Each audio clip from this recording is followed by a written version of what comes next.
Kavenier je dekoračná stierka, ktorá sa používa pre interiéry. Je veľmi jednoduchá a jej kryštalická a perleťová štruktúra nám umožňuje vytvárať rôzne farebné varianty. Pri dekoračných stierkách musíme vždy dbať na prípravu podkladu. Aj u Kavenieru sa snažíme pripraviť podklad čo najlepšie, to znamená vyhladiť ho, doladiť prípadne sádrovým tmelom a zapenetrovať. Na tú aplikáciu samotnú budeme používať hladítko, naberačku.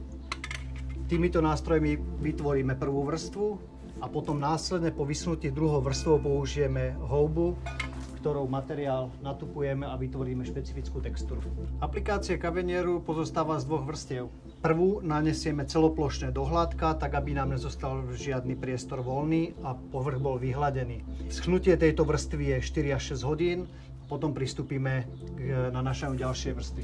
Takže prvá vrstva, zoberiem Kavenier, vidíte tú krásnu krémovú konzistenciu a pristúpim k nanášaniu.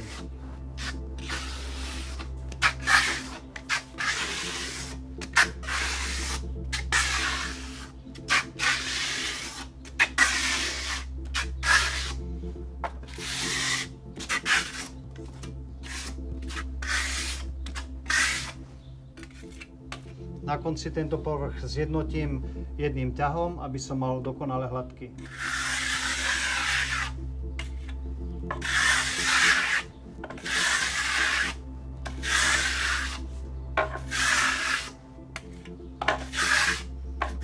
Po vysunutí prvej vrstvy Kavenieru, ktorú sme vytvorili do hladka, nanášame druhú vrstvu houbou a vlastne vytvárame povrch tupovaním, kedy nám vznikajú také špecifické body, krápniky.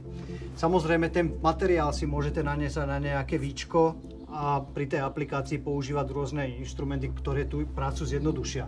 Nanášam materiál bodovo s rozostupmi, to znamená, aby nám vznikali plochy, kde ten materiál je a plochy miesta, kde ten materiál nie je. Takýmto spôsobom celoplošne môžem naniesť prakticky 3 m štvorcové a potom po vytvorení tej požadovanej textúry prichádza na radu hladítko, s ktorým to jemne stiahnem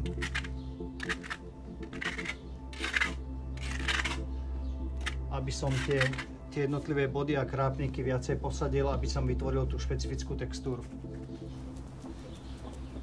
Vidíte, že aplikácia je veľmi jednoduchá. Vytváram si jemnú textúru postupným tamponovaním plochy a postupným vyhladzovaním. Kde mi chýba, alebo kde mám potrebu pridať dodatočný materiál, tak samozrejme nie je problém. Môžem do toho povrchu vstúpiť a naniesť ten materiál, kde mám pocit, že tej textúry chcem viacej. Jemne vyhladím tú plochu, ktorú som si naniesol.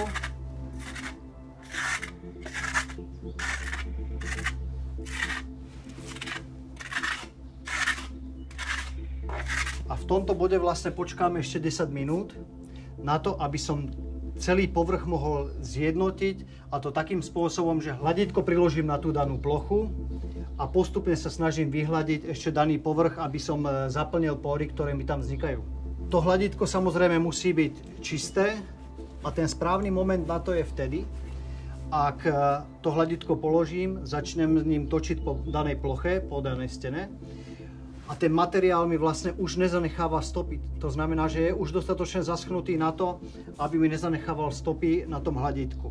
To je ten správny moment, kedy môžem začať celú plochu prechádzať tým hladítkom a jemne vyhladzovať a vytvorím tak jemné odlesky tej perlete a špecifického kryštálu. Po pár minútkach pristúpime ku Kavenieru, aby sme zistili, či je povrch dostatočne hladký a preschnutý.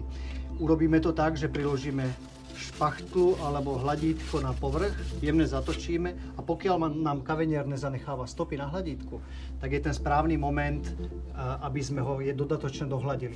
Jemne zatlačím, hladítko vidíte, že musí klzať po povrchu.